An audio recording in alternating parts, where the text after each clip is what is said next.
akan memeriksa daftar hadir peserta didik kita pada pagi hari ini. Anissa Dwi Nuriskia hadir, Bu. Anissa Eka Widiati hadir, Bu. Koirul Janata, Della Valentin, Hikmawati, Sita Reski, Nesya Putri Maulana, Nur Rahmawati, Bionika. Oke, alhamdulillah pada hari ini peserta didik hadir semua.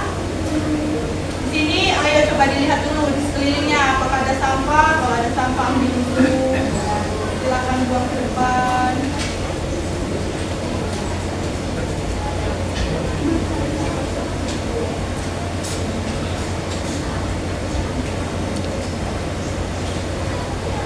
Sudah tulisnya dipersiapkan di depan.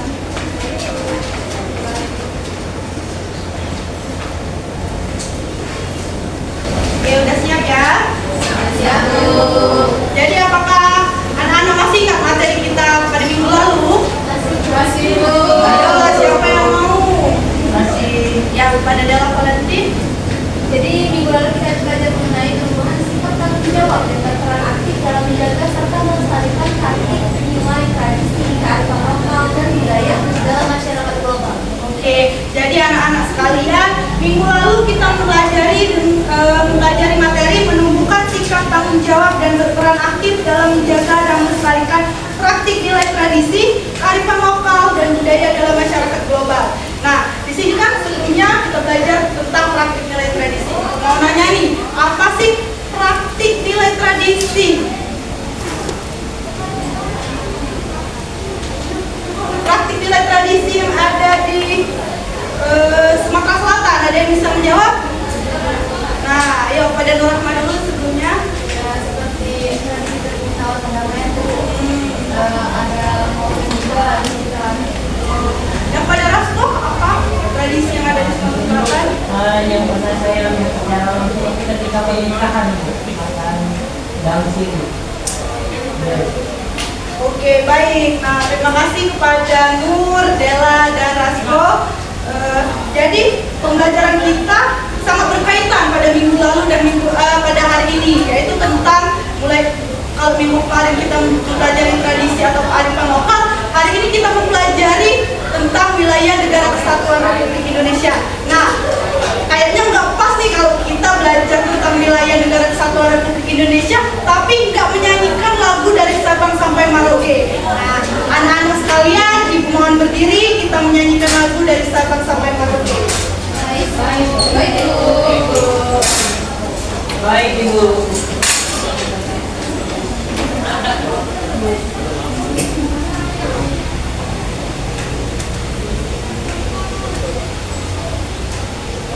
Siap ya? Siap, Bu.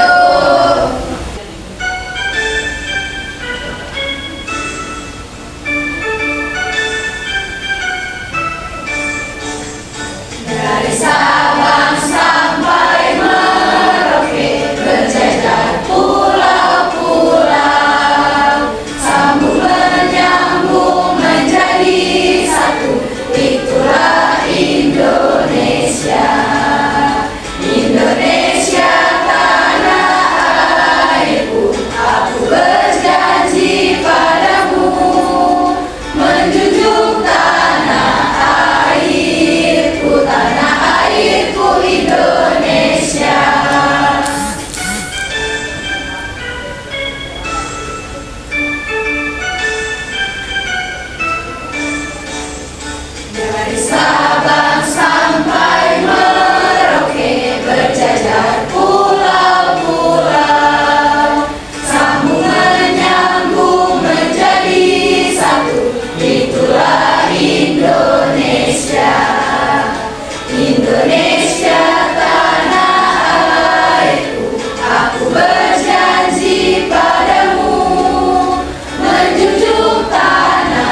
kali kalian 2 kali dan seterusnya. Oke, berdiri semuanya. Tepuk 1, tepuk 2, tepuk 3, tepuk 4, tepuk 4 2 kali, tepuk 5, tepuk 5 2 kali. Oke, terima kasih. Nah, jadi setelah itu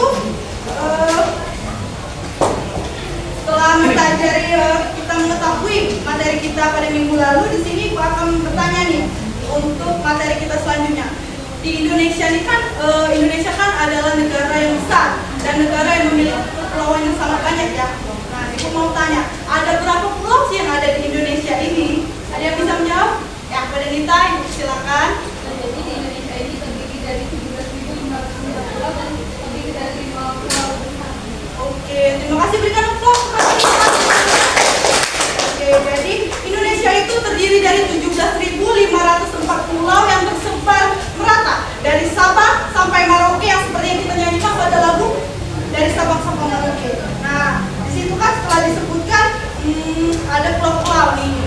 Mungkin anak-anak nih nggak tahu apa aja sih pulau-pulau besar yang ada di Indonesia. Nah, ibu mau tanya, apa aja sih pulau-pulau besar yang ada di Indonesia? Daripada Hikmah, ibu silakan. Ada Pulau Sumatera, Pulau Jawa, Sulawesi, Kalimantan, dan Papua. Wah, hebat sekali kepada Hikmah.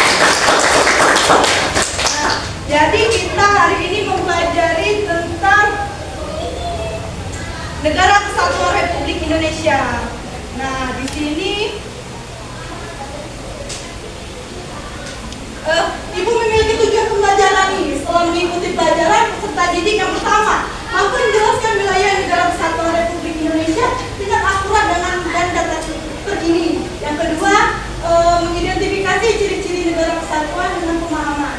Yang ketiga adalah mengevaluasi tantangan dan upaya mempertahankan Negara Kesatuan Republik Indonesia. Dan yang terakhir adalah mengimplementasikan nilai-nilai persatuan dalam kehidupan sehari-hari. Nah, selanjutnya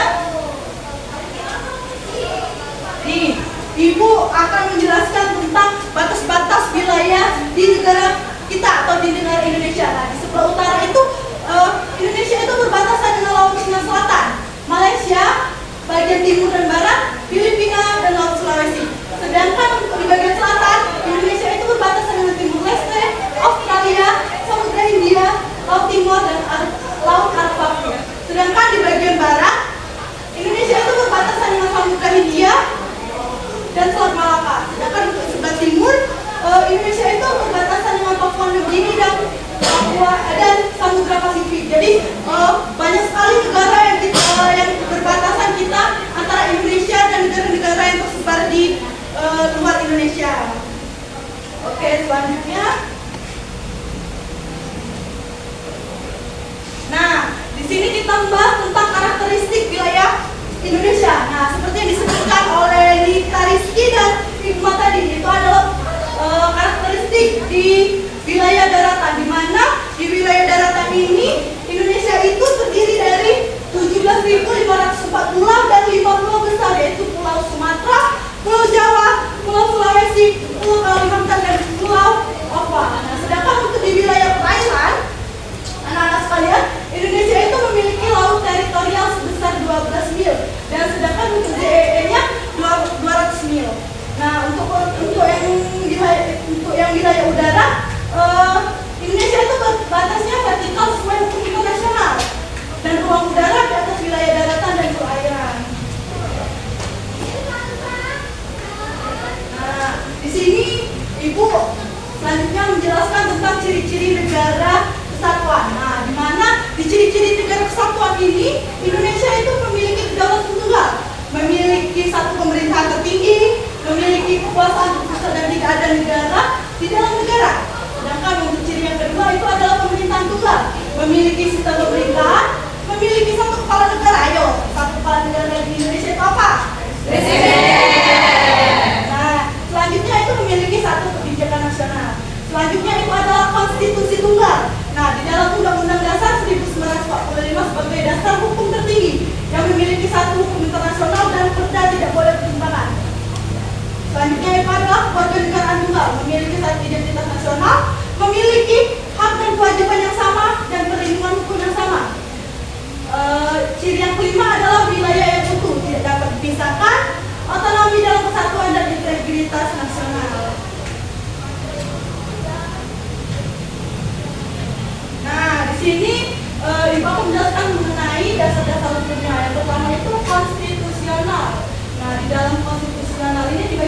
3. Yang pertama itu pembukaan Undang-Undang Dasar 1945.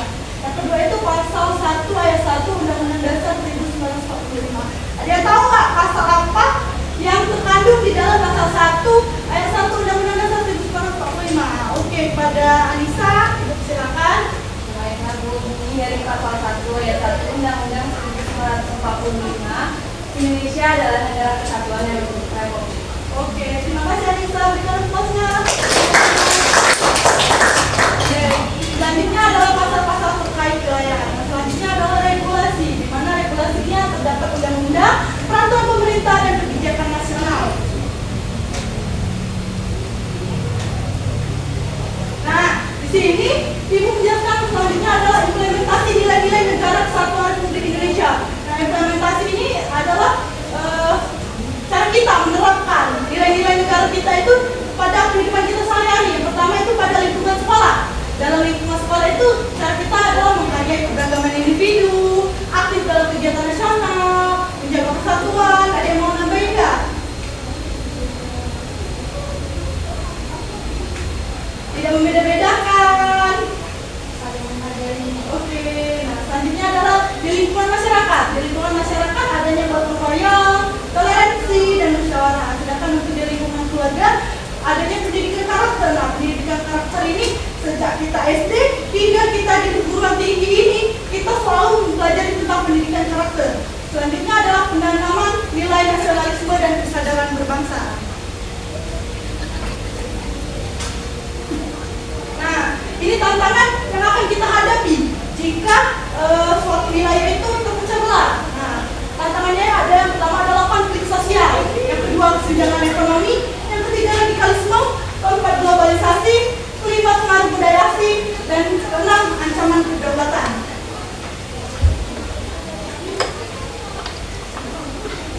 Nah, di sini ada yang ingin bertanya?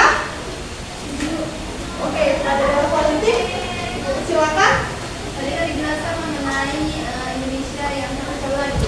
Kalau misalnya Indonesia tidak bersatu dan terpecah belah, apa sih dampak yang dirasakan dalam kehidupan sehari-hari dan bagaimana upaya untuk menyelesaikan masalah? Oke, terima kasih Dela Valentin atas pertanyaan yang hebat itu ya.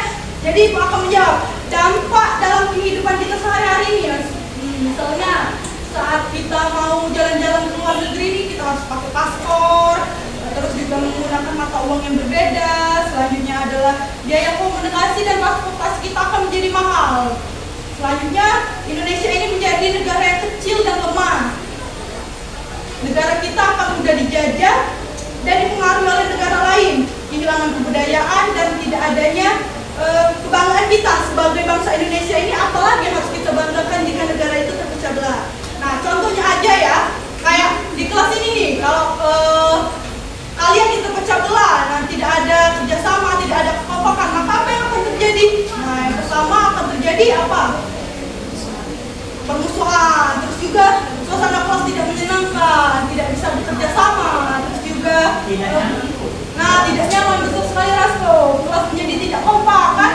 Nah, jadi oleh karena itu upaya atau cara kita untuk menjaganya dengan cara menghargai teman yang berbeda, harus menghargai suku, agama, ras, dan antar golongan, saling gotong royong, menggunakan produk Indonesia, terus juga belajar budaya daerah, dan yang paling penting kita harus bangga menjadi bangsa Indonesia. Nah, kalian harus tahu nih, Indonesia itu kita ibaratkan sebuah puzzle yang sangat besar nih. Kalau misalnya satu keping puzzle itu hilang, maka puzzle itu tidak akan cantik, tidak akan utuh lagi. Nah, itu maka kita ibaratkan kepada Indonesia, jika satu daerah kita terpecah belah nih, maka Indonesia itu tidak akan sempurna lagi, tidak akan kuat lagi. Nah, maka dari itu Ibu meminta kalian untuk menjaga persatuan dan kesatuan Indonesia ini seperti semboyan kita, Bhinneka Tunggal Ika, yang artinya berbeda-beda tapi satu. Selanjutnya kita hari ini akan mengerjakan lembar kerja peserta didik. Jadi Ibu udah menyiapkan nih lembar kerja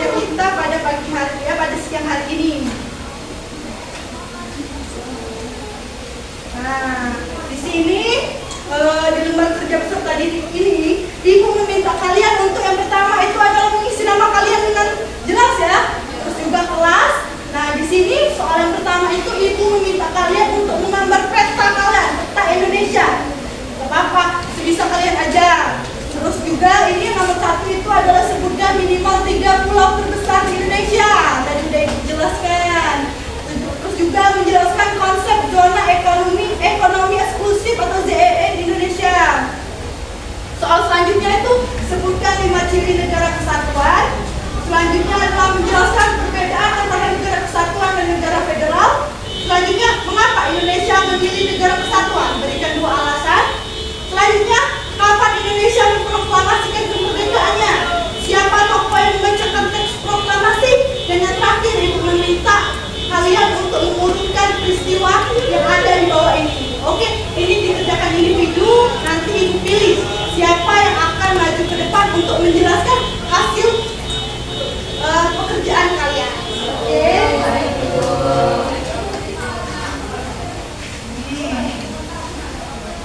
Ibu berikan waktu 5 menit ya untuk kalian mengerjakan.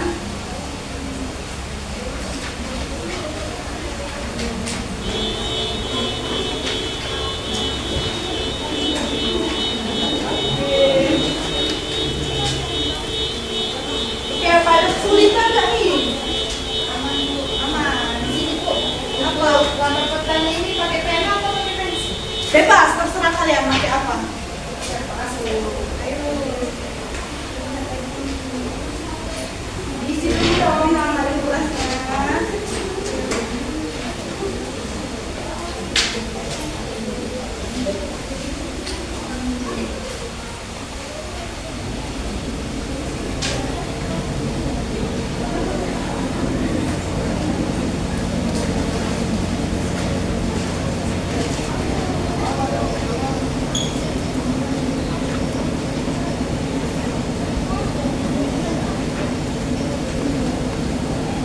Bagus, ya, seperti itu ya.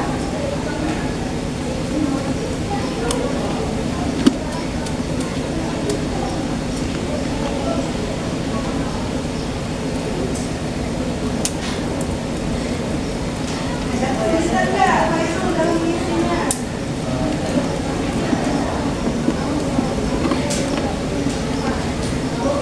Ya, kalau misalnya nggak buat di sini boleh nggak di lembar? Boleh. Silakan isi.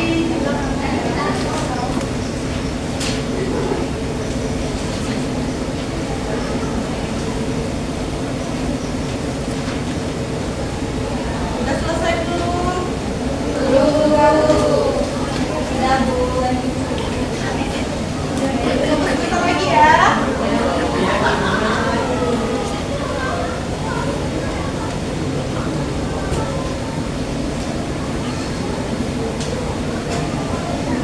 Oke, udah ya. Ayo, siapa yang mau menjelaskan ke depan untuk lembar kerjanya? Oke. Ayo, siapa yang mau menjelaskan ke depan?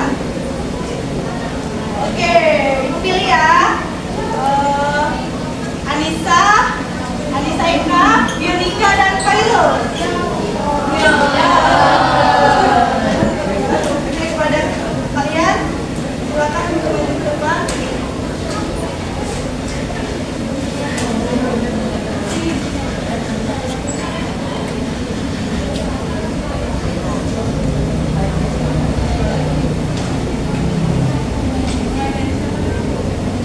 Ya, dari Anissa dulu. Baik Bu, terima kasih. Izin ya teman-teman semua. Jadi di sini saya akan menyampaikan apa yang sudah saya jawab di lembar kerja peserta didik. Yang pertama itu kan pertanyaannya sebutkan minimal 3 pulau besar di Indonesia. Nah di Indonesia itu ada pulau besar Sumatera, Jawa, Sulawesi, Kalimantan dan Papua.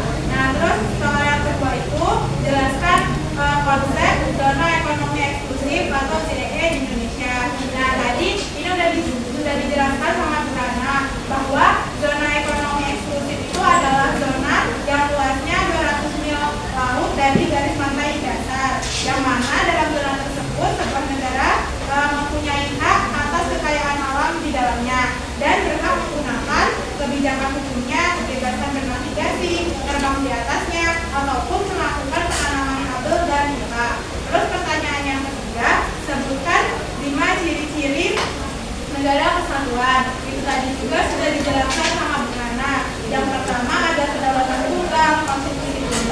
pemerintahan tunggal, keluarga negaraan tunggal, dan wilayah yang utuh. Sekian, terima kasih Bu. Berikan jawabannya hebat sekali kita kan. Selanjutnya kepada Bilika disilakan. Baik Bu, jadi selanjutnya soalnya itu jelaskan perbedaan antara negara kesatuan dengan negara federasi. Nah, jadi kalau dalam negara federasi itu kekuasaan dibagi dalam antara pemerintahan nasional dan unit-unitnya, negara bagian, provinsi, wilayah ataupun kawasan-kawasan tertentu. Sementara itu, kalau dalam negara kesatuan itu pemerintahan pusat memberikan kekuasaan kepada daerah dalam bentuk otonomi atau desentralisasi. Jadi menjadi satu kesatuan. Kemudian soal selanjutnya itu mengapa Indonesia memilih bentuk negara kesatuan. Nah, ada dua alasan yang harus diisi. Yang pertama itu bentuk dan luas negara tadi sudah dijelaskan sama Bu Rana. Karena kita kan banyak pulaunya gitu. Nah, jadi Indonesia itu memiliki keberagaman suku, bangsa, agama, dan juga budaya yang dianggap cocok untuk dibentuk suatu negara kesatuan. Dan apabila dibentuknya akan menjadi satu politik yang besar nantinya. Kemudian yang kedua itu sistem pemilu. Nah, jadi karena besar tadi dengan adanya sistem pemilu dapat membuat negara kesatuan, pemerintahan terikat kota dan keluarga negara melalui sistem pemilu seperti itu Bu. Oke, berikan aplaus pada Bilika. Nah, itu perhatikan dulu ya teman-temannya yang menjelaskan di depannya, jangan bicara dulu ngobrol sama temannya. Daripada Khairul, silakan. Baik, di sini soalnya itu kapan Indonesia memproklamasi kemerdekaannya, yaitu pada 17 Agustus 1945, yang mana setelah ini ada di hari nasional kita yaitu 17 Agustus, dan ini pasti kita selalu merayakannya. Lalu siapakah tokoh yang membacakan teks proklamasi ini? Di sini presiden kita sudah yang ke-9, yang itu presiden ke-8 yaitu Pak Jokowi, dan yang membacakan pertama tadi itu presiden pertama kita itu Bapak Insinyur Soekarno. Lanjut soal yang selanjutnya yaitu urutan peristiwa mana sebelum kemerdekaan 17 Agustus itu kita ada sidang yaitu sidang BPU PKI. Nah, lalu setelah sidang itu ada perumusan Pancasila. Setelah perumusan Pancasila ada sidang lagi, sidang PPKI. Nah, setelah sidang PPKI ini lanjut memproklamasikan kemerdekaan kita pada 17 Agustus 1945. Oke, berikan perhatian untuk Khairul dan juga teman-teman yang dapat mendapatkan di depan ini. Oke, silakan kembali. Nah, di sini Ibu meminta untuk semua siswa untuk mengumpulkan LKPD-nya. Nanti Ibu akan periksa sebagai penilaian kita pada pagi hari ini.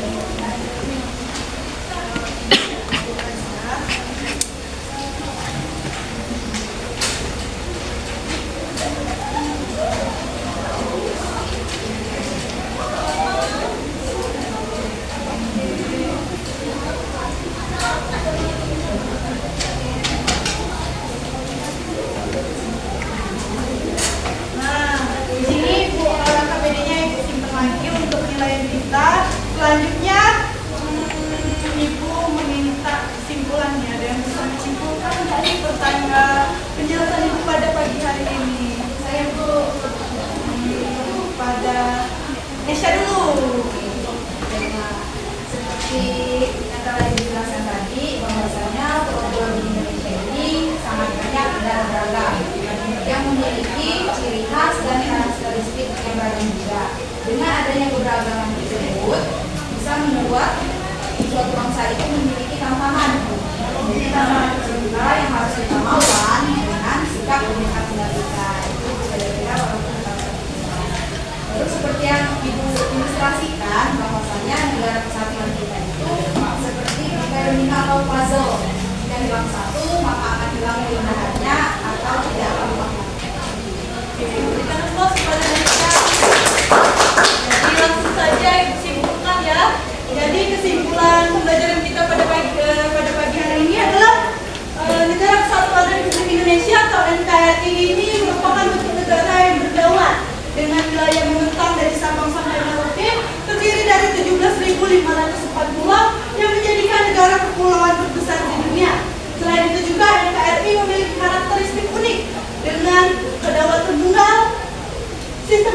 terpusat konstitusi tunggal, yaitu Undang-Undang Dasar 1945, kewarganegaraan tunggal, dan wilayah yang utuh dan tidak terpisahkan. Lahir dengan proses yang sangat panjang, ditandai dengan proklamasi pada 17 Agustus 1945. NKRI terus menghadapi berbagai tantangan, baik internal maupun eksternal, dalam mempertahankan persatuan dan kesatuan. Namun dengan semangat Bhinneka Tunggal Ika, implementasi nilai-nilai kebangsaan ini dalam kehidupan sehari-hari serta upaya preventif dan kuratif yang berkelanjutan, NKRI tetap kokoh sebagai negara kesatuan yang berdaulat dengan sistem otonomi daerah yang tetap dalam bingkai persatuan dan kesatuan bangsa, serta terus berkomitmen menjaga keutuhan wilayah dan kedaulatannya demi kesejahteraan seluruh masyarakat. Oke, selanjutnya Ibu akan meminta kalian atau Ibu akan memberikan kalian tugas atau pekerjaan rumah. Untuk minggu depan Ibu meminta anak-anak sekalian mencari satu berita terkini tentang upaya pemerintah atau masyarakat dalam memperkuat persatuan bangsa. Dan kita akan membahasnya di kelas sebagai acuan untuk pembelajaran kita minggu depan. Oke? Bisa? Bisa, Bu. Terima kasih. Jadi Ibu akan memberikan motivasi sedikit. Di Indonesia ini adalah negara yang luas dengan kekayaan alam dan budaya yang luar biasa ya. Yang seperti kita ketahui. Di setiap pulau dari Sabang sampai Merauke terdapat potensi besar yang menunggu untuk dieksplorasi dan dikembalikan. Mari kita jadikan pembelajaran hari ini sebagai langkah awal kita untuk lebih menghargai tanah air. Teruslah belajar, jangan berhenti belajar. Seperti hadis riwayat Ibnu Abdul Bar, tuntutlah ilmu sejak dari buaya sampai ke liang lahat. Karena Indonesia menunggu kalian sebagai generasi yang siap untuk membangun negeri ini menjadi negeri yang lebih maju lagi. Mungkin sekian materi kita hari ini. Silakan ketua kelas untuk menyanyi doa.